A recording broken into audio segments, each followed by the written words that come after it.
പ്രിയ വിദ്യാർത്ഥികളെ, തെക്കുംഭാഗം ആശാനികേതൻ്റെ ഓൺലൈൻ ക്ലാസ്സിലേക്ക് നിങ്ങൾക്ക് ഏവർക്കും സ്വാഗതം.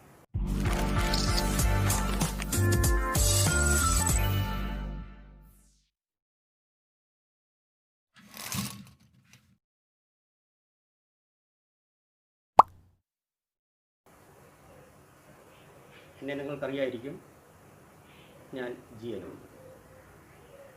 10ാം തരം കെമിസ്ട്രി വിഷയം 1ാം അധ്യായം പീരിയോഡിക് ടേബിളും ഇലക്ട്രോൺ വിന്യാസവും, periodic table and electronic configuration എന്ന അധ്യായത്തിലെ ആദ്യത്തെ 3-4 കോൺസെപ്റ്റ്സാണ് ഞാൻ ഇവിടെ നിങ്ങളുമായി പങ്കുവയ്ക്കാൻ ആഗ്രഹിക്കുന്നത്. പീരിയോഡിക് ടേബിൾ പഠിക്കുന്നതിൻ്റെ പ്രാധാന്യം എന്താണെന്ന് നിങ്ങൾ മനസ്സിലാക്കിയിട്ടുണ്ടോ?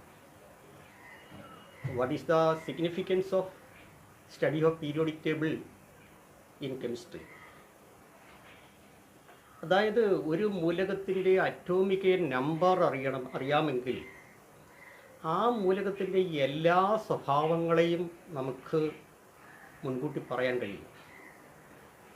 Knowing the atomic number of any element, we can predict the all characteristics and properties of an element.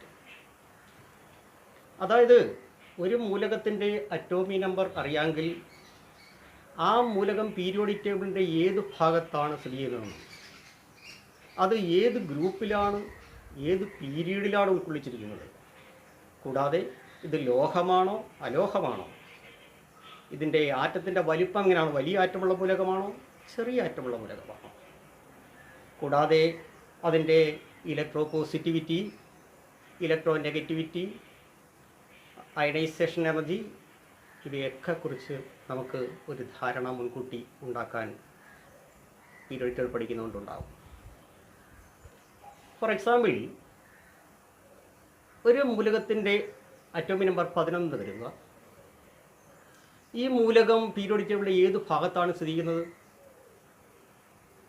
നിങ്ങൾ 9ാം സ്റ്റാൻഡേർഡിൽ പഠിച്ച അറിവ് വെച്ചോട്ടൊന്ന് പരിശോധിച്ച് നോക്കുക. ഈ മൂലകം പീരിയോഡിക് ടേബിളിൻ്റെ ഇടത് ഭാഗത്ത് സ്ഥിതി ചെയ്യുന്നതായിരിക്കും. ഒപ്പം ഇത് അറ്റോമിക് നമ്പർ 11 ഈ മൂലകം 1ാം ഗ്രൂപ്പിലാണ്, 3ാം പീരീഡിലാണ്. കൂടാതെ ഇത് ലോഹമാണെന്നും ഇതിൻ്റെ ആറ്റത്തിൻ്റെ വലിപ്പം കൂടുതലാണെന്നും, അതേപോലെ ഇലക്ട്രോ പോസിറ്റീവ് കൂടിയുള്ള മൂലകമാണെന്നും ഇലക്ട്രോണിറ്റി കുറഞ്ഞ മൂലകമാണ്, ഒപ്പം തന്നെ അയോണീകരണ ഊർജം, അയണൈസേഷൻ എനർജി കുറവുള്ള മൂലകമാണെന്നൊക്കെ നിങ്ങൾക്ക് പറയാൻ കഴിയും. അതായത് ഈ മൂലകം ഏതാണെന്ന് നിങ്ങൾക്ക് പറയാൻ കഴിയും. ഓർത്ത് നോക്കിയേ, ഈ മൂലകം സോഡിയം എന്ന മൂലമാണ്. അറ്റോമിക് നമ്പർ 11 മൂലകം സോഡിയമാണ്. ഇത് ലോഹമാണെന്ന് നിങ്ങൾക്കെല്ലാം അറിയാവുന്നതാണ്. ഇത് 1ാമത്തെ ഗ്രൂപ്പിലാണ് ഉൾപ്പെടുത്തിയിരിക്കുന്നതൊക്കെ നിങ്ങൾ ആ 9ാം സ്റ്റാൻഡേർഡിൽ പീരിയോഡിക് ടേബിൾ പഠിച്ചതിൽ നിന്ന് നിങ്ങൾക്ക് മനസ്സിലാക്കാൻ പറ്റും. നിങ്ങൾ പല ആറ്റം മാതൃകകളെക്കുറിച്ച് പഠിച്ചിട്ടുണ്ട്. ഏതൊക്കെ ആറ്റം മാതൃകകൾ നിങ്ങൾക്ക് ഓർമ്മയുണ്ട്? പറയാമോ?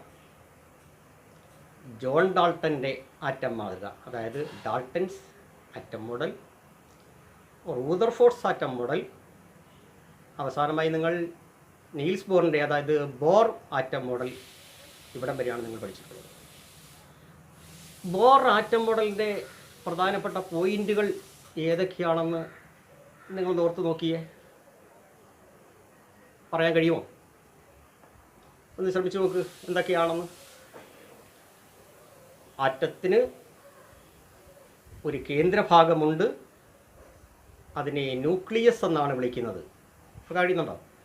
Atom has a central part, that central region is called nucleus. അവിടെ പ്രോട്ടോണും ന്യൂട്രോണും അടങ്ങിയത്. Protons and neutrons are there. ഇതാണ് 1ാമത്തെ point. Next, electrons revolve around the nucleus in a through a path. That path is called a fixed path. That path is called orbit or shell. അതായത് ഇലക്ട്രോണുകൾ ന്യൂക്ലിയസിന് ചുറ്റുമുള്ള ഒരു സ്ഥിരമായ ഒരു പാതയിലൂടെയാണ് സഞ്ചരിക്കുന്നത്. ആ പാതയെ നമ്മൾ ഓർബിറ്റ് അഥവാ ഷെൽ, അതുമല്ലെങ്കിൽ ഊർജ്ജനിലകൾ, എനർജി ലെവൽസ് എന്ന് പറയുന്നത്. അപ്പോൾ ന്യൂക്ലിയസിൽ എന്തൊക്കെയാണ്? പ്രോട്ടോണും ന്യൂട്രോണുമാണ് അടങ്ങിയിരിക്കുന്നത്. പ്രോട്ടോൺ, ന്യൂട്രോൺ, ന്യൂക്ലിയസ് അടങ്ങിയിരിക്കുന്നു. അതിന് ചുറ്റുമായി ഷെല്ലുകളുണ്ട്, അതായത് ഓർബിറ്റുകളുണ്ട്. ഈ ഷെല്ലുകൾ, ഈ ഓർബിറ്റുകൾ ഒരാറ്റത്തിന് ചുറ്റും അനേകമുണ്ടാകാം. ചില ആറ്റങ്ങൾക്ക് കുറവായിരിക്കും, ചില ആറ്റങ്ങൾക്ക് കൂടുതലായിരിക്കും. അവയ്ക്ക് പേരിടുന്നത് ന്യൂക്ലിയസിനോട് അടുത്തതിനെ 1, 2, 3, 4 എന്നിങ്ങനെ നമ്പരിടുകയോ അല്ലെങ്കിൽ English അക്ഷരമാലാക്രമം K, L, M, N എന്നിങ്ങനെ പേരിടുകയോ ചെയ്യാം. അപ്പം the shells are numbered from nucleus, near nucleus to 1, 2, 3, 4 or named K, L, M, N etc. ഈ ഓരോ ഷെല്ലിലും ഉൾക്കൊള്ളാവുന്ന ഇലക്ട്രോൺസിൻ്റെ എണ്ണം, മാക്സിമം ഇലക്ട്രോൺസിൻ്റെ എണ്ണം വ്യത്യസ്തമാണ്. അതായത് ഒന്നാമത്തെ ഷെല്ലിൽ, K ഷെല്ലിൽ 2 ഇലക്ട്രോൺ, രണ്ടാമത്തെ ഷെല്ലിൽ 8 ഇലക്ട്രോൺ, മൂന്നാമത്തെ ഷെല്ലിൽ 18 ഇലക്ട്രോൺ, നാലാമത്തെ ഷെല്ലിൽ 32 ഇലക്ട്രോൺ എന്നിങ്ങനെയാണ് ആറ്റത്തിൻ്റെ വിവിധ ഷെല്ലുകളിൽ പരമാവധി ഉൾക്കൊള്ളാവുന്ന ഇലക്ട്രോണുകളുടെ എണ്ണം. ഇത് 2n² എന്ന സൂത്രവാക്യം ഉപയോഗിച്ച് കണ്ടെത്താവുന്നതാണ് അല്ലേ? The maximum number of electrons to be accommodated in the different shells can be calculated from 2n² rule. അങ്ങനെയാണ് നമ്മൾ Kയിൽ 2 ഇലക്ട്രോൺ, Lൽ 8 ഇലക്ട്രോൺ, Mൽ 18 ഇലക്ട്രോൺസ് ആൻഡ് Mൽ 32 ഇലക്ട്രോൺസ്. ഇനി നമുക്ക് ഈ ബോർ ആറ്റം മാതൃക അനുസരിച്ച് വിവിധ മൂലകങ്ങളുടെ ഷെൽ ക്രമത്തിലുള്ള ഇലക്ട്രോൺ വിന്യാസം എങ്ങനെയാണെന്ന് പരിശോധിക്കാം. ഉദാഹരണമായി ലിഥിയം എന്ന മൂലകം കൊടുക്കുന്നു. ലിഥിയം എലമെന്റ് ലിഥിയം, അതിൻ്റെ അറ്റോമിക് നമ്പർ നിങ്ങൾക്ക് ഓർമ്മയുണ്ടോ? Atomic number is 3. നമ്മൾ ഈ ക്രമം പരിശോധിച്ചാൽ ആകെ 3 ഇലക്ട്രോൺ ആണുള്ളത്. അതായത് അറ്റോമിക് നമ്പർ 3 ആണെങ്കിൽ 3 ഇലക്ട്രോൺ ഉണ്ടാവും. That is the number of electrons are always equal to atomic number. അല്ലേ?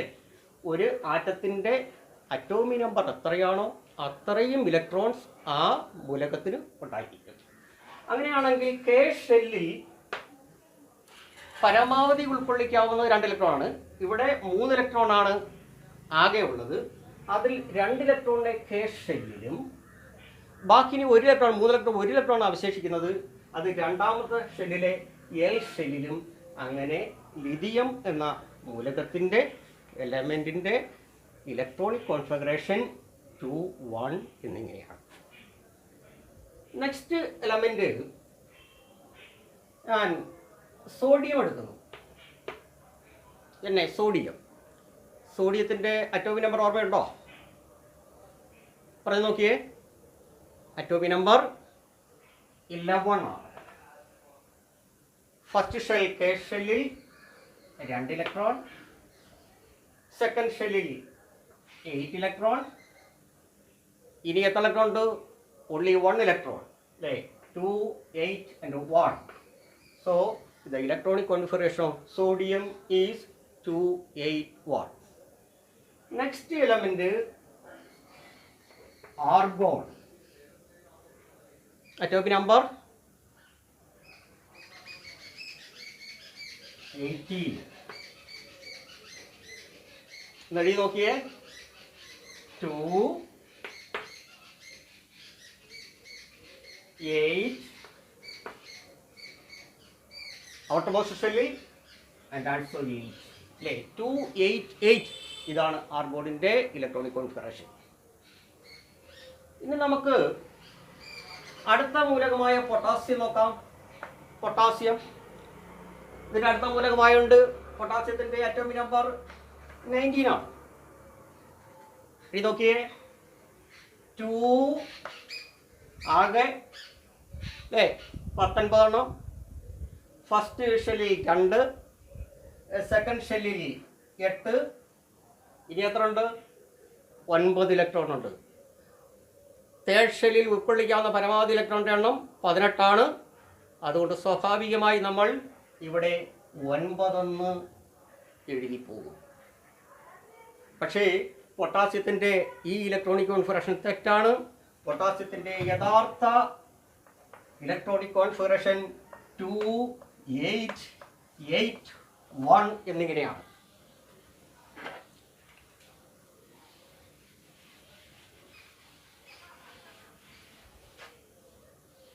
ഇതാണ് പൊട്ടാസ്യത്തിൻ്റെ യഥാർത്ഥ ഇലക്ട്രോൺ വിന്യാസം. ഇത് തെറ്റാണ്. ഇവിടെ നമുക്ക് ആർഗണിൻ്റെ ഏറ്റവും അവസാനത്തെ ഷെല്ലിൽ 8 ഇലക്ട്രോൺ ആണ്. ബാക്കി 10 ഇലക്ട്രോണുകളെ ഇവിടെ ഉൾക്കൊള്ളിക്കാൻ പറ്റും. കാര്യം എം ഷെല്ലിൽ മാക്സിമം ഉൾക്കൊള്ളിക്കാവുന്ന ഇലക്ട്രോൺസിൻ്റെ എണ്ണം 18 ആണ്. ഇവിടെ 8 എണ്ണേ ഉള്ളൂ. ബാക്കി 10 എണ്ണം ഇവിടെ ഉൾക്കൊള്ളിക്കാവുന്നതാണ്. പക്ഷേ പൊട്ടാസ്യത്തിൻ്റെ കേസിൽ വന്നപ്പോൾ എന്തുകൊണ്ടാണ് ഈ മൂന്നാമത്തെ ഷെല്ലിൽ 10 ഇലക്ട്രോണിനെ ഉൾക്കൊള്ളിക്കാൻ കഴിയുന്നു എങ്കിൽ പോലും ആ 9ാമത്തെ ഇലക്ട്രോണിനെ എം ഷെല്ലിൽ ഉൾക്കൊള്ളിക്കാതെ എൻ ഷെല്ലിലേക്ക് പോയത്? ഇത് ശാസ്ത്രജ്ഞന്മാരെ ചിന്തിപ്പിക്കുകയും നമ്മുടെ ബോർ മോഡലിന് ചില ലിമിറ്റേഷൻസ്, പോരായ്മകൾ ഉണ്ടെന്ന് അവർ കണ്ടെത്തുകയും ചെയ്തു. അങ്ങനെ ശാസ്ത്രജ്ഞന്മാർ ആറ്റത്തിൻ്റെ ഉള്ളറയെ കൂടുതൽ പഠനവിധേയമാക്കുകയും അങ്ങനെ അവർ ചില പ്രത്യേക നിഗമനങ്ങളിൽ എത്തിച്ചേരുകയും ചെയ്തു. They reached certain assumptions and they postulated certain assumptions. അതനുസരിച്ച് ഒരു ആറ്റത്തിന് വിവിധ ഷെല്ലുകൾ ഉണ്ടെങ്കിലും ആ ഷെല്ലുകളെ വീണ്ടും അതിൻ്റെ സബ് ഷെല്ലുകളായി തരംതിരിച്ചിരിക്കുന്നു. അതായത് ഈ ഊർജ്ജനിലകളെ അവൻ്റെ ഉപ ഊർജ്ജനിലകളായി തിരിച്ചിരിക്കുന്നു ശാസ്ത്രജ്ഞന്മാർ കണ്ടെത്തി. ഇനി അതിനെക്കുറിച്ചാണ് നമ്മൾ മനസ്സിലാക്കാൻ പോകുന്നത്. ഇത് മനസ്സിലാക്കാൻ വേണ്ടി ഞാനൊരു ചെറിയ ഉപായം നിങ്ങൾക്ക് പറയുകയാണ്. അത് പറഞ്ഞ് മനസ്സിലായതിന് ശേഷം മറ്റേത് പെട്ടെന്ന് നിങ്ങൾക്ക് മനസ്സിലാക്കാൻ കഴിയും. ഞാൻ അതിലേക്ക് കടക്കാം. എൻ്റെ കയ്യിൽ കുറേ സ്വർണ്ണ നാണയങ്ങളുണ്ടെന്ന് കരുതുക, ഗോൾഡ് കോയിൻ. ആ സ്വർണ്ണ നാണയങ്ങൾ ഞാൻ സൂക്ഷിക്കുന്നത് ഒരു പ്രത്യേക തരത്തിലാണ്. ഇതിനു വേണ്ടി എനിക്ക് കുറച്ച് ബോക്സസ് ഉണ്ട്, പെട്ടികൾ. അത് കുറേ വലിയ പെട്ടികളും കുറച്ച് വളരെ അധികം ചെറിയ പെട്ടികളുമുണ്ട്. ആ പെട്ടികളിലാണ് ഞാൻ ഈ ഗോൾഡ് കോയിൻസ് സൂക്ഷിക്കുന്നത്. അത് എങ്ങനെയാണെന്ന് നോക്കുക.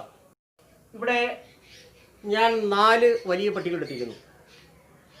ഇനിയും പെട്ടികൾ കൂടുതലുണ്ടാകാം ഉണ്ട്. പക്ഷേ അത് ബാക്കി എടുക്കുന്നത് ഞാൻ എൻ്റെ കയ്യിലുള്ള സ്വർണ്ണ നാണയത്തിനനുസരിച്ചായിരിക്കും. ഇപ്പോൾ ഈ 4 എണ്ണത്തിനകത്ത് ഉൾക്കൊള്ളിക്കാനുള്ള സ്വർണ്ണ നാണയം എൻ്റെ ഉള്ളൂ. അതുകൊണ്ടാണ് 4 പെട്ടി എടുക്കുന്നത്. ഇപ്പം 4 പെട്ടി എടുത്തിരിക്കുന്നു. ഈ പെട്ടിക്ക് ഞാൻ പേര് കൊടുക്കുകയാണ് 1ാമത്തെ പെട്ടി, 1ാമത്തെ വലിയ പെട്ടി, 2ാമത്തെ വലിയ പെട്ടി, 3ാമത്തെ വലിയ പെട്ടി, 4ാമത്തെ വലിയ പെട്ടി. അറിയാമല്ലോ, എൻ്റെ കയ്യിൽ കുറേ ബോക്സസ് ഉണ്ട്. ആ ബോക്സസ് ചിലതാകട്ടെ ഇതാണ് ബിഗ് ബോക്സസ് ആണ്, ചിലതാകട്ടെ സ്മാൾ ബോക്സസ് ആണ്. അത് വളരെയധികം സ്മാൾ ബോക്സസ് ഉണ്ട്. അങ്ങനെ 4 ബിഗ് ബോക്സസ് ഞാൻ എടുത്തിരിക്കുന്നു. അതിന് നമ്പറിങ് നടത്തിയിരിക്കുന്നു. First 1, second 1, third 1, fourth 1. ഈ 1ാമത്തെ പെട്ടിയിൽ സ്വർണ്ണ നാണയം സൂക്ഷിക്കാൻ വേണ്ടി ചെറിയ പെട്ടികൾ എല്ലാത്തിനും നമുക്കാണ്. 1ാമത്തെ പെട്ടിയിൽ ഞാൻ ഒരു ചെറിയ പെട്ടി വെക്കുന്നു നാണയങ്ങൾ സൂക്ഷിക്കാൻ വേണ്ടി. 2ാമത്തേതിൽ ഞാൻ 2 പെട്ടികൾ വെക്കുന്നു.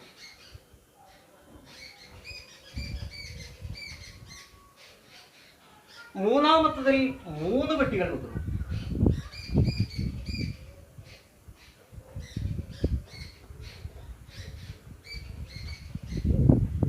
നാലാമത്തതിൽ 4 പെട്ടികൾ.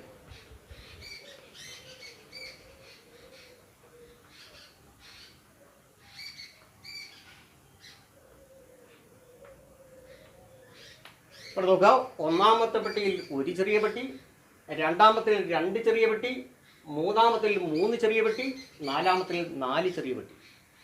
ഈ വലിയ പെട്ടിക്കല്ല 1, 2, 3, 4 എന്നിങ്ങനെ ഞാൻ പേര് നൽകിയിരിക്കുന്നത്. കൂടാതെ ഇതിന് വേറെയും കൂടെ, അതായത് ഒന്നാമത്തെ പെട്ടിയെ കെ, രണ്ടാമത്തേനെ എൽ, മൂന്നാമത്തേനെ എം, നാലാമത്തെ എൻ എന്നിങ്ങനെയും ഞാൻ പേരിട്ടിട്ടുണ്ട്. ഒന്നി നമ്പർ ക്രമം അല്ലെങ്കിൽ ലെറ്റർ KLMN. ഇനി എൻ്റെ കയ്യിലുള്ള ഗോൾഡ് കോയിൻസിനെ ഞാൻ ഈ ചെറിയ പെട്ടിയിലേക്ക് വെക്കാൻ പോവുകയാണ്. ഒന്നാമത്തെ വലിയ പെട്ടി, ആ പെട്ടിയിലുള്ള ഈ ചെറിയ പെട്ടിയിൽ ഞാൻ 2 കോയിനുകൾ വെക്കുന്നു. സോറി, അതിന് മുമ്പായിട്ട് ഞാൻ പെട്ടിക്കും കൂടെ ചെറിയ പെട്ടിക്കും കൂടെ പേരിടാൻ പോവുകയാണ്. ഒന്നാമത്തെ പെട്ടിയുടെ ചെറിയ പെട്ടിയെ ഞാൻ എസ് പെട്ടി എന്ന് വിളിക്കുന്നു. രണ്ടാമത്തെ വലിയ പെട്ടിക്ക് 2 ചെറിയ പെട്ടിയുണ്ട്, ഞാൻ അതിനെ എസ് എന്നും പി എന്നും പേരിടുന്നു. ഒന്നാമത്തെ പെട്ടിക്ക് 1 ചെറിയ പെട്ടി, അതിൻ്റെ പേര് എസ്. രണ്ടാമത്തെ പെട്ടിക്ക് 2 ചെറിയ പെട്ടി, അതിൻ്റെ പേര് 1 ചെറിയ പെട്ടിക്ക് എസ് എന്ന്, അടുത്തതിന് പി. മൂന്നാമത്തെ വലിയ പെട്ടിക്ക് 3 ചെറിയ പെട്ടികളുണ്ട് അതിനുള്ളിൽ, അവയ്ക്ക് പേര് എസ്, പി, ഡി. നാലാമത്തതിന് S, P, D and F. മനസ്സിലായോ? ഒന്നുകൂടെ ശ്രദ്ധിക്കുക. ഒന്നാമത്തെ വലിയ പെട്ടി, അതിൽ 1 ചെറിയ പെട്ടി, ആ ചെറിയ പെട്ടിയുടെ പേരാണ് എസ്. രണ്ടാമത്തെ വലിയ പെട്ടിക്കുള്ളിൽ 2 ചെറിയ പെട്ടികൾ, അവയുടെ പേര് എസ് എന്നും പി എന്നും. മൂന്നാമത്തെ വലിയ പെട്ടി, അതിൽ 3 ചെറിയ പെട്ടികൾ, അത് എസ്, പി, ഡി. നാലാമത്തെ വലിയ പെട്ടി, അതിൽ 4 ചെറിയ പെട്ടികൾ, എസ്, പി, ഡി, എഫ്. ഇവിടെ നിങ്ങൾ ഒരു കാര്യം കൂടെ ശ്രദ്ധിക്കുക. ഒന്നാമത്തെ പെട്ടിക്ക് 1 ചെറിയ പെട്ടി, രണ്ടാമത്തേനകത്ത് 2 ചെറിയ പെട്ടി, മൂന്നാമത്തേനകത്ത് 3 ചെറിയ പെട്ടി, നാലാമത്തെ വലിയ പെട്ടിയിൽ 4 ചെറിയ പെട്ടി. അതായത് ചെറിയ പെട്ടികളുടെ എണ്ണം വലിയ പെട്ടികളുടെ നമ്പറിന് തുല്യമാണ് എന്ന് കണ്ടു. നാലാമത്തിൽ 4 ചെറിയ പെട്ടി, മൂന്നാമത്തിൽ 3 ചെറിയ പെട്ടി, രണ്ടാമത്തിൽ 2 ചെറിയ പെട്ടി, ഒന്നാമത്തിൽ 1 ചെറിയ പെട്ടി. അതായത് വലിയ പെട്ടിയുടെ നമ്പറിന് തുല്യമാണ് ചെറിയ പെട്ടികളുടെ എണ്ണം എന്ന് കണ്ടു. ഇനി ഓരോ പെട്ടിയിലും ഞാൻ എൻ്റെ പക്കലുള്ള ഈ ഗോൾഡ് കോയിൻസ് വെക്കാൻ പോവുകയാണ്. എല്ലാത്തിനകത്തും ഒരേപോലെയല്ല വെക്കുന്നത്. അത് എങ്ങനെയാണ് നിങ്ങൾ ശ്രദ്ധിക്കുക. ആ വെക്കുന്ന അവയുടെ എണ്ണം വ്യത്യസ്തമാണ്. ഈ ഒന്നാമത്തെ എസ് പെട്ടി, ആ പെട്ടിക്കകത്ത് ഞാൻ 2 സ്വർണ്ണ നാണയങ്ങൾ വെക്കുന്നു. രണ്ടാമത്തെ പെട്ടിക്കകത്ത് അതിലുള്ള ചെറിയ പെട്ടി 2 എണ്ണമുണ്ട്, എസും പി ഉണ്ട്. ആ എസിൽ 2 സ്വർണ്ണ നാണയങ്ങളും പിയിൽ 6 സ്വർണ്ണ നാണയങ്ങളും വെക്കുന്നു. അടുത്ത മൂന്നാമത്തെ വലിയ പെട്ടി, അതിൽ 3 ചെറിയ പെട്ടിയിൽ, അത് എസിൽ 2, പിയിൽ 6, ഡിയിൽ 10. അടുത്ത നാലാമത്തെ വലിയ പെട്ടി, എസിൽ 2, പിയിൽ 6, ഡിയിൽ 10, എഫിൽ 14.